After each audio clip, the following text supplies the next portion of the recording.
Karibu katika episode ya 5 recap yetu. Kama bado hujagusa alama ya kusubscribe, fanya hivyo ili tuweze kwenda pamoja. Lakini pia kama bado hujatazama sehemu ya 4, basi unaweza kugusa hicho pop up kinachotokeza juu kabisa upande wa kulia mwa screen wako ili tuweze kwenda sawa. Bidada Dushi akiwa katika ofisi yake ya kifahari kweli kweli. Siku ya leo alikuwa amemwalika Mwamba kuja kufanya utafiti na kuweza kugundua ni nani ambaye aliweza kuingia katika chumba cha bibi yake na kuweza kubadilisha madawa. Na tulipokuwa tumekomea katika episode ya 4 ni baada ya kushuhudia kwamba Mwamba alikuwa akimpatia bidada masharti kwamba pindi atakapokuwa amemsaidia basi na bidada awe tayari kumsaidia kumpatia mkono wake kila mara atakapokuwa na uhitaji. Bidada akawa amekubali. Mwamba akamshika mkono wake kisha akaanza kupiga kimbola ili aweze kuona footage ama tukio zima linalomuonesha mhalifu aliyekuwa ameweza kubadilisha dawa katika chumba cha mama yake. Lakini Mwamba akijaribu kupiga kila kimbola anashangaa anatoka hola tu. Jaribio la kwanza hola, la pili hola. Mwisho wa siku bana akaamua kutuliza akili yake na kupiga kimbola chake katika peni ikawa imekuja. Sasa ili waweze kujua kifo cha bibi kilikuwa vipi, ikabidi kuweza kupiga kimbola kingine na mwisho wa siku akajikuta wameweza kuhama katika eneo lile na moja kwa moja akatokea katika eneo fulani hivi kama library vya vitabu. Na lakini wakiwa katika eneo hili alikuwa anasikia baadhi ya watu wanapiga umbea na walikuwa wanawasema wao wenyewe wakisema kwamba bidada Dushi huenda ana date na Mwamba Guani kwa sababu muda mwingi wako jirani sana unajua Lakini kwa sababu bidada alikuwaga amemkataaga Mwamba, mimi nadhani kwamba tuondoke tukawasaidia jambo moja hivi la msingi kweli kweli, kwa sababu kama aliweza kumkataa Mwamba siku ile ya msiba, kwa nini sisi tusitengeneze mazingira ya hao watu ili kuwa pamoja? Tuandae kama hivi msosi wa pamoja wa kiofisi, alafu wao watakapokuwa wamekuja pamoja tuweke katika siti moja, na wakati huo wanakula mwisho wa siku watajikuta wameshikana mikono na mwisho wa siku bana watajikuta wanakuwa pamoja ujue. Hasa haya maneno ambayo wanasikia wafanyakazi wanayazungumza yakawasababisha wao kuanza kuoneana aibu na mikono yao kweli ikawa imegusana. Wakaanza kuona aibu zaidi na kuanza kujiuliza ni kwa nini huu uchawi umekuja kutuleta katika maeneo haya? Kwa sababu sisi tunataka kujua ukweli ni nani ambaye aliweza kumuua bibi. Alafu tunaitwa katika maeneo ambayo tunazungumziwa katika mambo mengine kabisa. Huu ujinga ni. Alafu na wewe sogea huko bana usiniguse. Na wewe sogea huko. Na wewe sogea huko. Na wewe sogea huko. Mwisho wa siku makelele yakawa mengi sana hapa. Wafanyakazi wakawa wamesikia wakafungua mlango. Lakini wakati huo Mwamba Guani alikuwa ameshamsafirisha bidada na kumleta upande mwingine. Mwamba Guani akamwambia bidada kwamba tunazungushwa hivi kwa sababu huyo mtu inaonekana kwamba hatujawahi kuona uso wake kabisa, na kama tumewahi kuona uso wake basi sio uso wake original. Kwa lugha nyepesi ni kwamba huyo mtu anayefanya matukio manake sura aliyokuwa anaitumia sio ya kwake. Kwa hiyo akagundua kwamba kama wamewahi kumuona muuaji basi walimuona akiwa amevalia kinyago fulani lakini sio katika sura yake. Lakini kama ongeweza kutumia uchawi huu basi kama yule mtu wamewahi kuona katika sura yake halisia basi ongeweza kutokea pale pale alipo. Nyakati za usiku bidada akiwa amerudi pale nyumbani kwake, moja kwa moja alizidi kufanya upelelezi kugundua kwamba ni nani ambaye aliweza kuhusika kuingia katika chumba cha bibi. Mwisho wa siku akagundua kwamba inaonekana kuna video ilikuwa imekatwa katikati hapa. Kuna kitu kimoja ambacho kimeweza kufanyika kinaitwa kutrim out. Yaani unaweza kukata kipande kidogo sana katika video yako ndefu na mwisho wa siku kile kipande unakitoa peke yake. Na bidada katika harakati za uchunguzi akagundua kwamba kuna kipande kilikuwa kimekatwa katika video ndefu ilikuwa inaonyesha tukio zima la chumba ambacho bibi alikuwa anashinda. Lakini pia yule Mwamba anayempendaga sana bidada akasema kwamba juu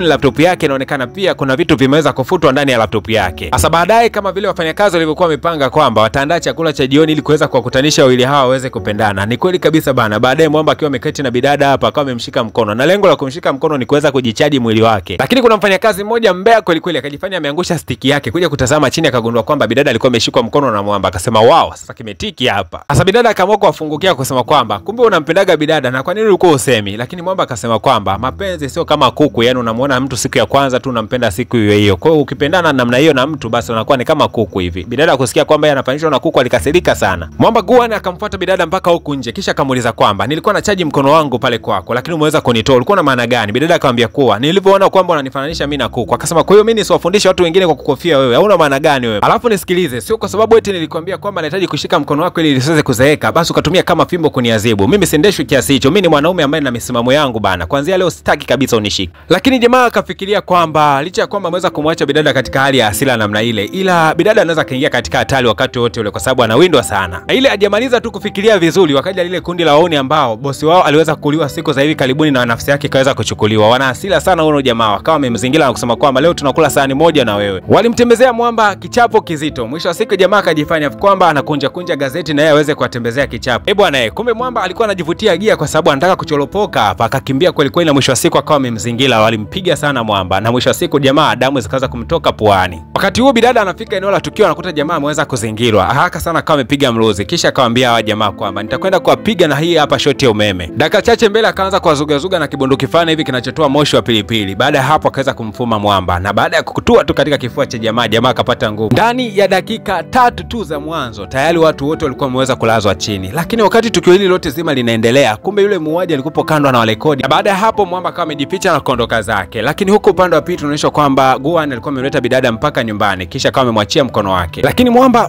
kimya ulikuwa na sababu kubwa alishtuka sana kwa sababu alipokuwa ametoka katika eneo hilo alikuja kugundua kuwa moyo wake ni kama ulianza kudunda. Kumbuka kwamba huyu jamaa si binadamu na moyo wake ulisimama kudunda miaka 200 iliyoweza kupita nyuma, lakini siku ya leo alishangaa kuona kwamba kuna mapigo kwa mbali anaanza kuyasikia. Naye bidada Dushi huko bafuni anawaza kweli kweli akijifikiria mwamba, huyu jamaa mbona anajifanya jeuli sana, kinaingia katika hatari na kisaidia, lakini mimi kinanichukulia poa poa tu, nikikiomba kitu akinipi. Sasa kila wakati tu tunashikana. Vipi siku moja nikija kuolewa tutaendelea kushikana hivyo hivyo tu bana? Hili natakiwa lifikirie bana, mimi natakiwa nilioe jamaa. Bidada alikosa kabisa usingizi nyakati zile za usiku. Mwisho wa siku akafikiria kwamba kwa nini siende kule ambako mwamba Guane anatokeaga mara nyingi sana. Huenda atakutana na ndugu zake ambao atakwenda kunieleza undani wake na mwisho wa siku bana naweza kujua mwamba na dini naye vipi. Basi bidada akafunga safari mpaka kufika kule katika kile kituo ambacho mwamba anaendeshaga mafunzo ya madensa, na alipofika tu akakutana na bidada mmoja hivi. Huyu bidada anampendaga sana mwamba Guane. Wakanyoshiana silaha kwa muda kidogo, lakini bidada akasema kwamba mimi nina mahusiano ya karibu sana na mwamba Guane. Bidada alipoyasikia maneno haya alijikuta anachoka kabisa. Na bidada hakutaka kabisa kupoteza muda, moja kwa moja kama ameingia hapa ndani kwenda kuchunguza hii ofisi ya mwamba. Ndani ya ofisi alikutana na vitu vya kushangaza sana. Alikutana na saa nyingi zilizokuwa ukutani na kila saa inaonyesha kwamba ina dakika 10 tu. Kumbe bana watu wote ambao wanapewa masharti huwa zinahesabika kama dakika 10 tu. Kiuhalisia katika ulimwengu wa roho ni kwamba huwa wanapewaga dakika 10 tu za kuweza kuishi na ule utajiri wao. Lakini huku duniani wanapokuwa wameishi wanahisi kama wameishi miaka 10. Baadaye akaingia katika library fulani hivi na kukutana kuna vitabu vingi mno. Na mwisho wa siku akafanikiwa kukiona kitabu fulani kiko juu kabisa, kilikuwa kina kidude fulani kinachoweza kung'aa. Bidada akaanza kuhangaika kuweza kukishika kile kidude, lakini mwisho wa siku mwamba akajitokeza na kusema kwamba hivi ni sawa kweli kwa mtu kushika vitu vya mtu mwingine pasipo ruhusa? Hasa bidada Dushi ni mbishi kweli, akasema hapana, sikushika ila nilikuwa nataka nishike. Kwa hiyo bado sina haki ya kuwa nimehesabiwa kama mkosaji. Lakini alipokuwa akimtazama jamaa akagundua kuwa jamaa alikuwa na msalaba katika eneo lake la kifua. Akamwambia, wewe ni shetani, inakuwaje unavaa msalaba katika eneo la kifua kwa maana ya rozari? Lakini hata kabla mwamba hajaweza kujibu, yule bidada alikopo nje ya mlango ambaye anampendaga sana mwamba Gaun, moja kwa moja kama ameingia ndani na kuanza kumkea jamaa, na alikuwa anaonyesha ujirani mkubwa kiasi kwamba alikuwa anatoa ujumbe kwa bidada kwamba huyu jamaa ana date naye. Guane akamuuliza bidada, ni kwa nini uliweza kuondoka pasipo hata kuaga? Bidada akasema kwamba nilikuwa nimeondoka pasipo kuaga kwa sababu sikutaka kukokela. Mwamba akamwambia kuwa unamfuatilia mtu asiyekupenda na hawezi kukupenda ujue. Kisha bidada akawa amekasirika na kuondoka. Yaani nyie katika ulimwengu huu kuna watu wakipata nafasi ya kubagaza moyo wa mtu wanaubagaza kweli kweli, na hasa kigundua kwamba unampenda na hauna namna nyingine yeyote. Na mara baada ya bidada kuondoka kwa hasira, jamaa akawa amempigia msaidizi wake na kumwambia kwamba amsindikize bidada, asikubali kumwacha hata hatua mbili. Sasa huku upande wa pili kaka Muwadi alikuwa akitoa taarifa kwa mkuu wake wa kazi, akionyesha ile video alikuwa amerekodi Gauni alipokuwa akishambuliana na wale watu pindi alipokuwa ameshikana na bidada. Lakini huyu bosi wake ambaye anamuongoza huyu Muwadi akawa amemwagiza na kumwambia kuwa unatakiwa kuhakikisha kwamba bidada anapokuwa yuko peke yake unamfanyia mauaji, kwa sababu huyu anaonekana anapata nguvu pindi anapokuwa na huyu jamaa. Na kesho yake alfajiri mwamba Gauni akawa anamshindikiza bidada kuelekea ofisini, lakini mmoja anatembea nyuma mwingine anatembea mbele bila hata mazungumzo. Hasa hapa wafanyakazi hawaelewi chochote kinachoendelea. Mbona jana walikuwa wanashikana mikono au sasa hivi hawaongei kitu chochote, wakawa wanapigana kidogo mikonyezano hapa ndani. Jamani, nini kinaendelea? Mwamba siku hiyo alikuwa azungumzi na mtu yoyote yule. Mwisho wa siku akaelekea katika maeneo ya jikoni na hapa akaanza kujipatia chai. Sasa hakuna mtu yoyote anaweza kuzungumza na huyu jamaa, wote wanamuogopa ila isipokuwa mtu mmoja tu ambaye ni secretary wa hapa nyumbani. Lakini kuna mtu mmoja wa delivery alikuwa ameingia hapa akiwa amevalia helmet nyeusi huku amebeba vyakula katika mikono yake. Inaonekana kuna mtu ambaye anamtafuta. Na bidada Dushi alikuwa anataka kutoka katika ofisi wakati huo, na huyu mtu alikuwa amevalia mavazi meusi akawa anamfuata bidada huku anataka kumnyoshia mkono. Basi secretary alikuja na kumpiga na kitu kizito katika kichwa. Mwamba bodyguard Gaun alipoweza kuona bidada ameshambuliwa akaanza kumuuliza, "Je, unaendelea vizuri? Kila kitu kiko sawa?" Alionekana kuwa ni mwenye hofu mno. Mwamba akawa anashangaa mwenyewe amekuwa na hofu sana na bidada. Hasa ikafika zamu ya kuweza kumfungua huyu mhalifu alikuwa anataka kumkamata bidada. Kuja kutazama bana akashangani kuona kwamba na mshikaji wake ambaye anafahamika kama Bathra alipigwa na secretary mpaka shingo ikawa imezunguka katika helmet. Mwisho wa siku bana anakuja kunyenyuliwa hapa. Jamaa alishangaa sana kumuona mshikaji wake, ikabidi kumuita Chobingo. Bathra anasema kwamba katika maisha yako nimegundua kwamba wewe unagombana sana na bidada wakati mwingi, kitu ambacho kinaweza kuwa ni hatari, kwani bidada anaweza kabakia wakati mwingine peke yake. Kwa hiyo nikuja kukusaidia. Alafu kumbuka kwamba hali yako sio nzuri sasa hivi katika mapambano. Licha kwamba Mwamba Gauni hapendagi kabisa kuonesha kwa anamjali bidada, lakini siku ya leo akamshukuru sana Bathra akimwambia kuwa nakushukuru kweli kwa kuweza kunilindia bidada na kujali juu yake. Dada Dushi akawa amemchukua secretary anamleta huko aje kuomba msamaha kwa sababu aweza kumpiga mtu mpaka shingo ikawa imezunguka. Bathra alipoweza kumwona tu secretary haraka sana akaanza kukunja ngumi akisema kwamba wewe mama na mama wewe nakujua hasira yako ni mbaya sana. Lakini bidada Duhi akasema hapana, tumekuja kufanya tathmini ya hesabu ya malipo namna gani ameweza kukuasili, unatakiwa uende ukatibiwe. Bathra akasema hapana niko sawa kabisa. Lakini alipogundua kwamba kuna kamilioni 3 hivi kanaweza kutolewa akaona kwamba lakini sio mbaya kama mmeamua nyenyewe kutupa hiyo pesa, sawa tu, asanteni. Mwamba Gauni akasema kuwa acha tamaa mpuuzi wewe. Si ulikataa mara ya kwanza, ukatae mara ya kwanza, mara ya pili ukubali baada ya kuona pesa. Hatuitaki hiyo pesa. Lakini bwana, walisemaga wahenga, kikulacho kinguoni mwako. Kumbe katika kuhangaika kwao kote, muuaji yuko ndani ya ofisi hii na alikuwa akiwatazama vizuri tu. Unadhani nini kitakwenda kujili katika episodi ya 6? Hasa mpenzi mtazamaji, ili kuitazama sehemu ya 6 unatakiwa kuwa makini sana na ufuate maelekezo yangu. Gusa hiyo hapo, inaweza kujitokeza hapo katika skrini yako. Utakapoigusa hiyo na kupeleka moja kwa moja kuitazama sehemu ya 6. Hiyo inaweza kujitokeza upande wa kushoto hapo wa skrini mwako.